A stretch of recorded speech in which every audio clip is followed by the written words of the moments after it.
Hello and welcome back to my channel. It's Stephanie, and today I'm doing things a little bit differently. I'm going to do my September wrap-up and my October TBR in the same video, just because I read so little in September that it really doesn't need its own video.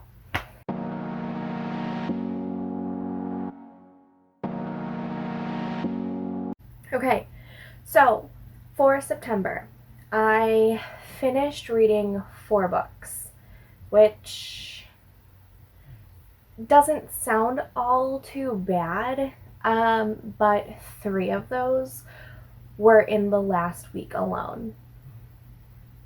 So what was I doing for the rest of September? Watching TV and hanging out with the family. Not reading. So that being said, September I started using a different rating scale as well, just because I wanted to try and get a better rating for some of the books that I was reading, because I felt like I didn't really put in a whole lot of thought. I basically just rated it by if I enjoyed it or not, and I felt like I should change it just a little bit, just so that it's not wholly on how I enjoyed it. How I enjoyed it is definitely a big factor of it, but I started using the Caw Pile system. I believe it's the Book Roast. I'll link her video down below. She has a really great explanation on how it is used, and she even provides a really nifty spreadsheet for it. So that being said, I'm going to go over my September reads from least amount of stars to highest amount of stars. And the first one being Tycoon by Joanna Shupe. This was a 7.93 on the Caw Pile scale, which rated it as a 4-star read for me. It's not like a high 4-star, but it's a low 4-star, but it's 4 stars nonetheless. I did really enjoy this. It was a nice intro into a Gilded Age romance by Joanna Shupe, and it was a nice segue into the Knickerbocker series, which I will be reading for October for part of Fall for Joanna Shupe, hosted by Dana and Kelly. So what I didn't like about this was it felt rushed at the end, and I feel like that's how I feel about all novellas and short stories. It just feels rushed, and I wish this one was a full-length novel, because I really enjoyed Ted and Clara's story. I just wish it wasn't rushed at the end. I feel like that's just a typical problem in novellas for me personally, is the fact that I feel like they're rushed. So that being said, the next book that I read was a 5-star book, and that was Brazen and the Beast by Sarah MacLean. This ended up being a 9 on the Caw Pile scale, and so it's a low 5-star book for me apparently, but I really enjoyed this. I loved Hattie. She was amazing. I want more characters like her, and there's not much for me to say about this that hasn't been said already, but I mean, I love this so much. And just for your satisfaction, there's the step back. Sarah MacLean can do no wrong. She's definitely one of my favorite historical romance writers, without a doubt. And I hear her contemporary short story in Naughty Brits is not bad, and that people want to see more contemporary from her, so I'm gonna have to pick that up and check it out. Also, if you didn't notice, I'm wearing a shirt from Jordane. I don't know if I'm pronouncing it correctly, but this is part of the Sarah McLean.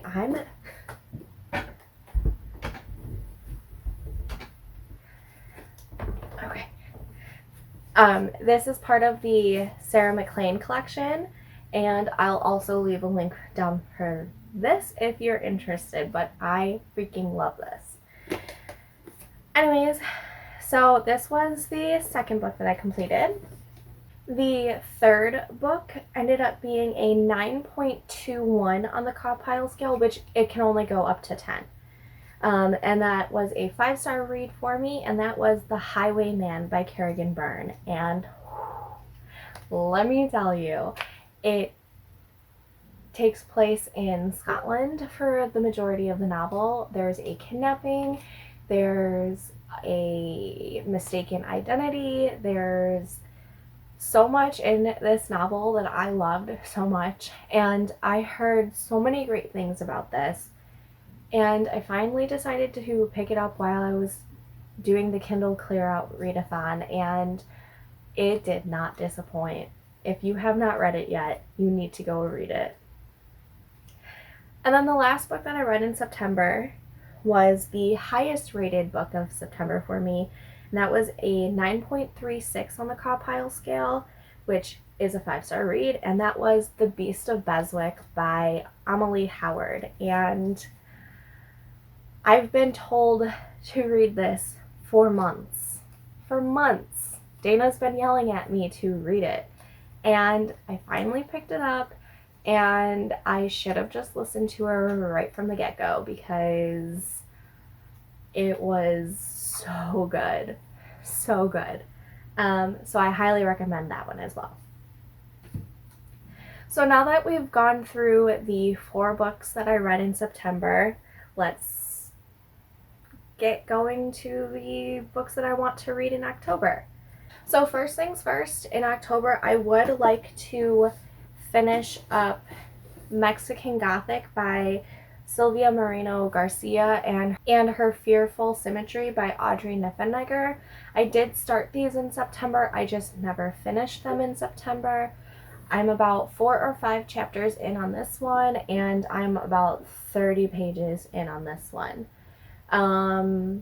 This is a horror, this is a mystery, and I'm really intrigued on both of them, so I hope to finish these in October. The next books that I would like to finish in October is Magnate, Baron, and Mogul by Joanna Shupe. This is part of the Knickerbocker Club series. The novella Tycoon was the beginning, and I'm reading these because Dana and Kelly are hosting the seasonally booked up readathon, and for fall it's Fall for Joanna Shupe, and this is the series that we're reading in October, and I'm super excited. Other than Tycoon, I've only read Joanna Shupe's A Daring Arrangement. Loved it. That one is a marriage of convenience, so I'm really excited to read these because I think she wrote these before that book, and I'm really excited to see how her writing progresses. The other historical romance that I would like to possibly read this month is A Devil in Scotland by Suzanne Enoch, and this is just basically because it's Scottish and I like the title.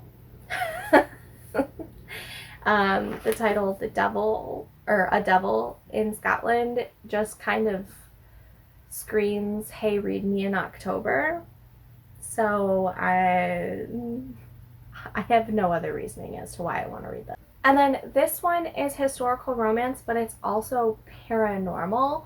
So I really want to try this, and that is The Marriage Spell by Mary Jo Putney, and it's about witches and wizards.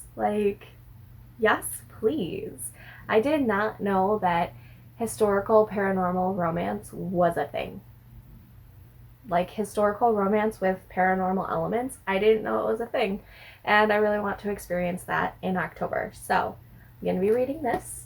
And then continuing on the paranormal romance bandwagon is Wicked Deeds on a Winter's Night and Dark Needs at Night's Edge by Cressley Cole. And this is the third and fourth book of the Immortals After Dark series. And I'd like to at least read these two and maybe more if I can from that series, because I'd like to finish the series before the end of this year. So these are on my TBR. And this one's not like high on my TBR. It's just a, if I have time, let's finish this up, because I've been in the middle of A Discovery of Witches by Deborah Harkness for a little over a year. I'm really liking it. There were times where I got in a slump and I would put it down and I just forgot to pick it back up. So I'd like to finish this at least by the end of this year, maybe by the end of October. Again, not super high on my list for October, but if there's enough time to read this ginormous book, then I'd like to read this ginormous book. And that is Crush by Tracy Wolff. I did read the first chapter on last week. I do want to know what's happening with it, considering the first book left off on a huge cliffhanger. So if I get to this month, that would be awesome. And it deals with vampires, witches, dragon shifters, werewolves, what have you. So I'd like to finish this one. And I feel like I can't have an October TBR without having Hocus Pocus and the all-new sequel. I don't know who it's written by. By no author, apparently. Oh, no, there it is. Written by A.W. Jantha. Anyways, the first part of this is just a written form of the movie, and then the second part of this is the all-new sequel, which I think is only like 200 pages or something. So I'd like to get to this before Halloween. Me and my daughter have already watched Hocus Pocus like 3,000 times since September 1st. Sue us. We're obsessed. So I feel like it's only fitting to try and get this in October. So I'm sure there are books that I am missing, but I figure 12 books on my TBR is a good start. Let's see how many of them I can read, and let's see how many of them I change throughout the month, because we all know how well I am at sticking to my TBRs. Not well at all. So, with that said, if you like this video, give it a big thumbs up. I'd really appreciate it. It does help. And if you're not a subscriber and you want to subscribe, I would greatly appreciate you and love you forever for it. And until next time, I'll see you guys later. Bye!